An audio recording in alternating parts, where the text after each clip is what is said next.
在娛樂圈這個光怪陸離的名利場中，謝霆鋒與張柏芝、謝震軒、Lucas 之間的家庭敘事，始終像一部未完成的連續劇，每隔一段時間便會拋出新章節，撩動宮中的神經。而近日，謝霆鋒花10億設基金卻買不回一星吧。Lucas 直言微信3天才回的傳聞，再次將這位昔日叛逆偶像推向了親情倫理的審判台。10億，一個足以讓絕大多數人瞠目結舌的天文數字，在冰冷的銀行賬戶如熾熱的父子血緣之間，仿佛成了一道刺眼的諷刺。當財富的厚度試圖丈量情感的深度時，我們是否將商業社區的交換邏輯生硬地嵌套進了血脈相連的親情關係？這起輿論風波，原不只是一個明星家庭的私密傷痛被放大檢視，它更像一面鏡子，映照出當代社區中無數在職場與家庭間疲於奔命的普通父親的身影。那些深夜歸家時孩子已入睡的遺憾，那些家長會上缺席的座位，那些答應卻屢屢推遲的週末出遊。金錢能否填平父愛缺失的溝壑？這個問題的答案，或許不在謝霆鋒的基金協議裡，也不在 Lucas 的社交動態中，而深藏於每一個在忙碌與陪伴間掙扎的現代人內心。我們與其急於站隊批判，不如將其視作一個契機，重新審視父親這一角色在物質豐裕時代的精神重量，以及那些無法用數字衡量的稍縱即逝的成長瞬間。將目光投向這場輿論風暴的源頭，一切始於港媒一則繪聲繪色的報道。謝霆鋒為兩個兒子設立了高達10億港幣的教育基金，以確保他們一生衣食無憂。然而這份沉甸甸的物質饋贈，卻未能換來長子 Lucas 的一聲親昵呼喚。更令人唏噓的是，報道稱 Lucas 曾在私下裡向友人抱怨，父親忙於工作與戀情，微信回覆常常拖延至3天之久，父子間的交流稀薄如晨霧。消息一出，社交平台瞬間炸開了窩，輿論幾乎一邊倒地傾向於同情 Lucas， 並對謝霆鋒展開道德圍剿。人們翻出他早年與張柏芝離婚時的冷漠聲明，對比他在王菲面前展現的柔情蜜意，進而推導出一個簡潔而殘酷的列論：這是一個不負責任的父親，用金錢來粉飾自己的缺席。然而，碎片化信息時代的殘酷之處，恰恰在於我們總喜歡用剪輯過的畫面去拼湊一個自以為完整的真相。我們未曾目睹謝霆鋒在深夜收工後疲憊地翻閱兒子照片時的眼神，也未曾在 Lucas 生病時守候在病房外那個欲進又止的身影。媒體的敘述往往帶有預設的立場，而公眾的情緒則如乾柴，只需一點火星便能燃成燎原之勢。事實上，謝霆鋒早在多年前的訪談中便流露出對原生家庭破裂的深刻反思。他坦言自己與父親謝賢的關係疏離，曾發誓要給予兒子截然不同的童年。但命運似乎開了個玩笑，事業版圖的瘋狂擴張，從風味帝國的餐飲佈局到後期製作公司的上市，讓他不得不像一架永不停歇的引擎，在商業與藝術間高速旋轉。那些指責他冷漠的人，或忽略了一個基本現實：一個在攝影機前長大，16歲便替父還債的少年，他表達愛的方式，很可能早已被扭曲成一種提供最好物質條件的執念。10億基金，在他或許不是贖罪券，而是一張用半生辛勞兌換的自以為最珍貴的船票，試圖將兒子送上安穩的彼岸。但問題在於，孩子的心靈海岸需要的不是遠方的燈塔，而是此刻掌心的溫度。Lucas 那句微信3天才回，若置於普通家庭語境中，不過是無數職場父親都曾遭遇的困境，不是不愛，而是被生活裹挾着，連停下來打字的間隙都被擠壓殆盡。只是謝霆鋒的財富將這種缺席放大成了奇觀，讓私域的遺憾淪為公域的討伐。當我們冷靜剖析這場輿論風波的內在機理，會發現他精準地擊中了當代社區的幾重集體焦慮。其一是對陪伴式教養的全民推崇如現實中喪偶式育人的尖銳衝突。在無數雙職工家庭裡，父親往往承擔着經濟支柱的角色，他們的愛被社區規範為賺錢養家，而情感互動則被視為次要乃至多餘的附加值。謝霆鋒的處境不過是這種結構性困境的極端化呈現。他的財富讓他免於柴米油鹽的煩惱，卻也讓他更深地陷入成功男性即稀缺資源的商業邏輯。時間被切割成以分鐘計價的商品，陪伴自然成了最昂貴的奢侈品。其二是公眾對利異家庭中親子關係的刻板想象，人們總期待利異父親應當以贖罪般的姿態，跪求孩子的原諒，用磨時磨刻的陪伴嚟彌合裂痕。但真實的人性遠比劇本複雜。謝霆鋒的沉默或撫並非冷漠，而是一種手足無措的敬畏。面對日漸長大的兒子，他可能不知如何跨越10年的空白，重構一種平等而親密的對話關係。那份小心翼翼在鏡頭外並竇為疏離。其三是關於金錢與幸福關聯性的永恆辯題。10億基金在普通人眼中是幾輩子無法企及的財富，足以覆及教育、醫療、創業的一切所需。但 Lucas 的反應卻像一記清醒的耳光，打碎了有錢就能買來一切的幻象。尤其值得注意的是，像柏茲作為單親媽媽的形象在此事件中被模型地抬高。她日常分享的與兒子嬉鬧、做飯、旅行的片段，與謝霆鋒的金錢供給形成鮮明對照。這種對比模型中強化了一種危險的二元論：陪伴即真愛，財富即敷衍。可現實中的親子關係，還非是兩者交織的混沌體。像柏茲的陪伴固然溫暖，但謝霆鋒提供的教育資源同樣為 Lucas 的未來鋪設了更遼闊的跑道。我們習慣於非此即彼的評判，卻不願承認愛本就是多聲部的交響，有低沉的貝斯，也有清亮的長笛，彼此未必和諧，卻共同構成成長的背景音。更值得我們反思的是，整個事件中 Lucas 本人的聲音被媒體和大眾層層轉述、加工，甚至扭曲。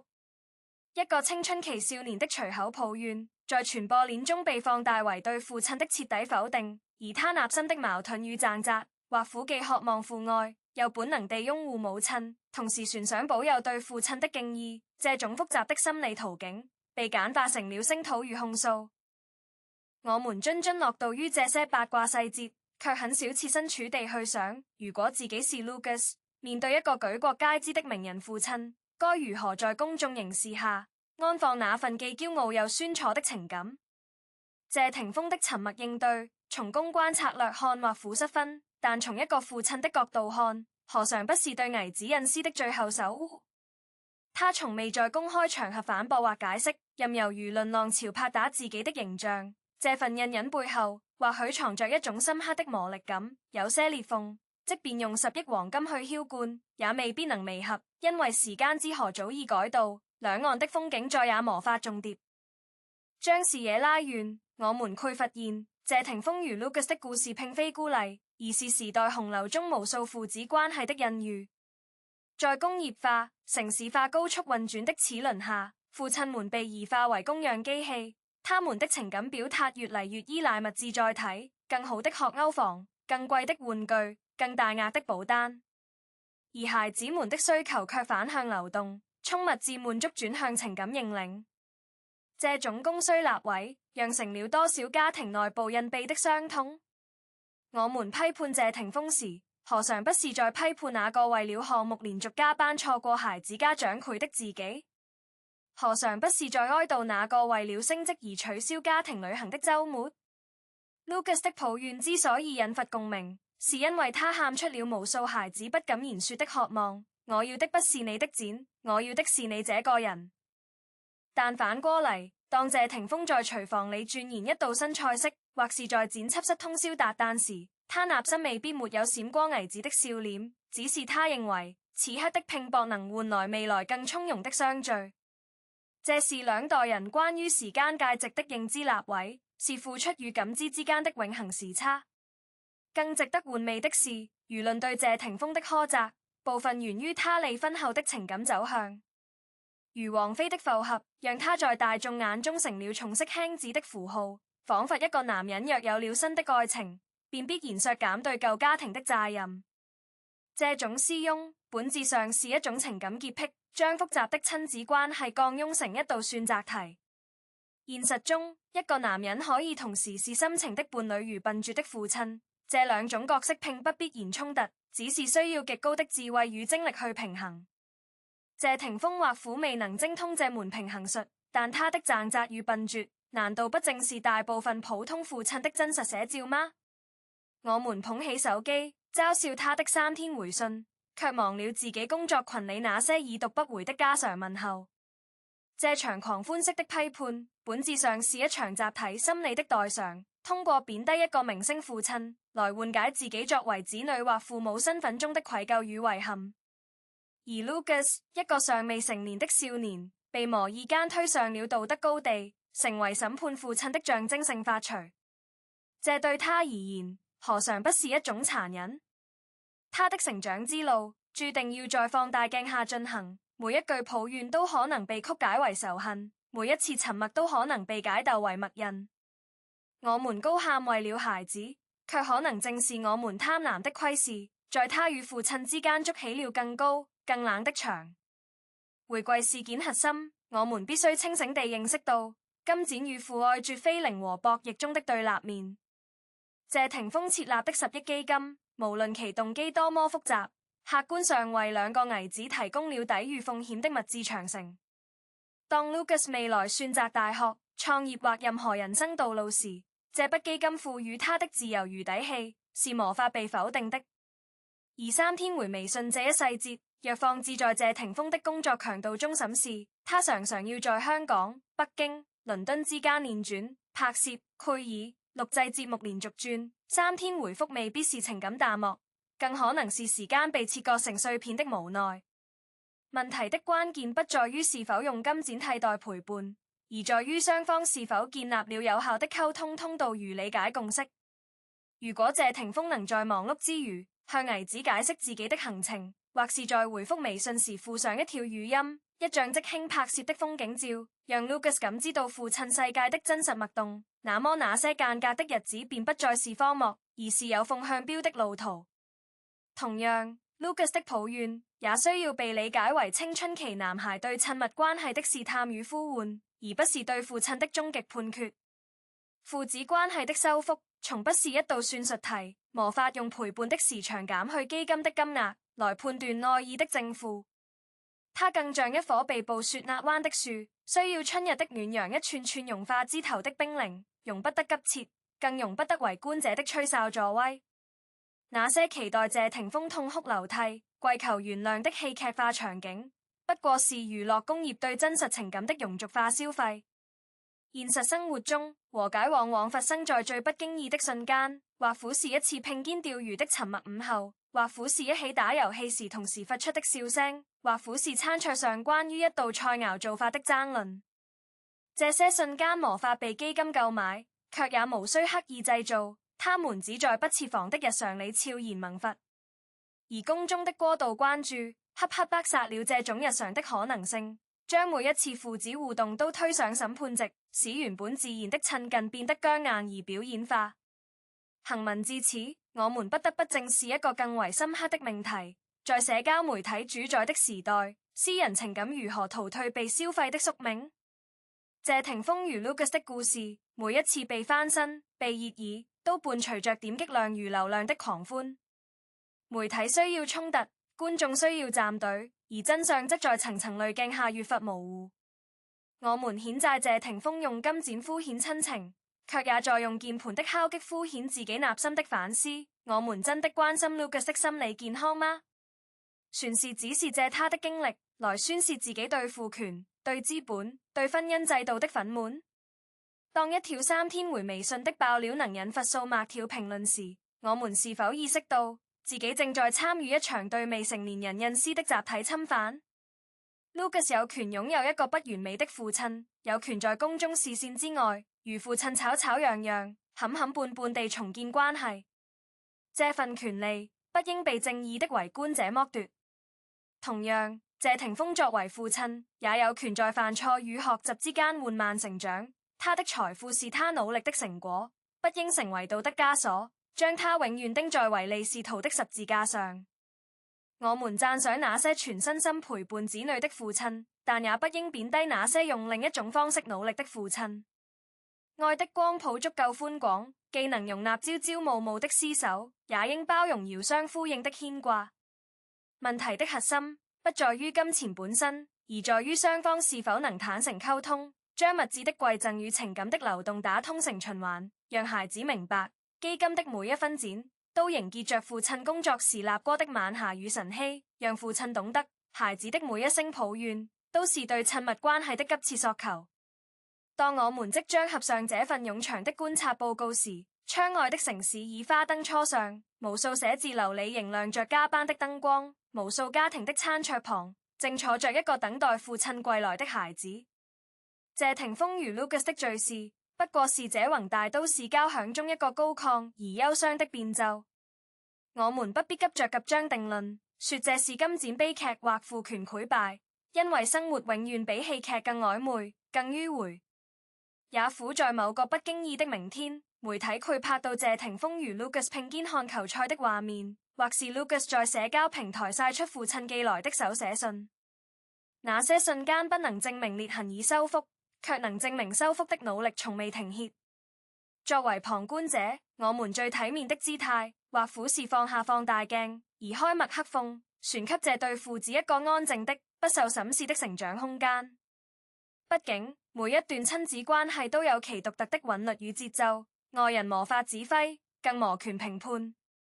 我們唯一能做的是從中照現自己的影子，反思自己是否也曾將忙碌當作盾牌，將禮物當作協議，將轉賬當作情書，是否也曾對父母有過苛刻的期待，卻忽略他們同樣在時代的洪流中踉蹌前行。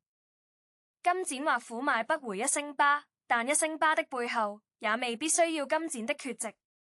這兩者可以在漫長的歲月裡達成一種疲憊而真誠的共存。願我們都能在追逐物質的同時，不忘賺緊那雙需要溫度的手，也願那些因各種原因而疏離的父子，能在未來的某一天，於喧鬧落盡後，安靜地坐在同一帳長椅上，分享同一杯茶，不必道歉，不必解釋，只是靜靜地看着夕陽把兩個影子拉長，再融在一起。那畫面或許才是對父愛最從容的注解。現在，請允許我以一段理性而溫和的中立性發言，為這份探討畫上一個平和的分號。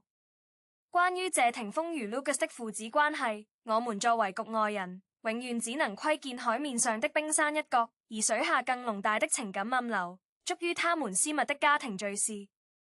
金錢與陪伴的爭論，本質上暴露了現代人在快節奏生活中對情感價值的迷茫與焦慮，但這不應成為我們審判他人生活的武器。謝霆鋒有他的局限與無奈， Lucas 有他的渴望與委屈，張柏芝有他的不義與堅韌，三者皆為真實且立體的人，而非戲劇中的善惡符號。我們倡導的是，在消費這些娛樂話題時，保持一份清醒的克制，不將個案上升為普遍真理，不將情緒宣洩等同於道德正義，更不將未成年人的隱私當作茶餘飯後的消遣。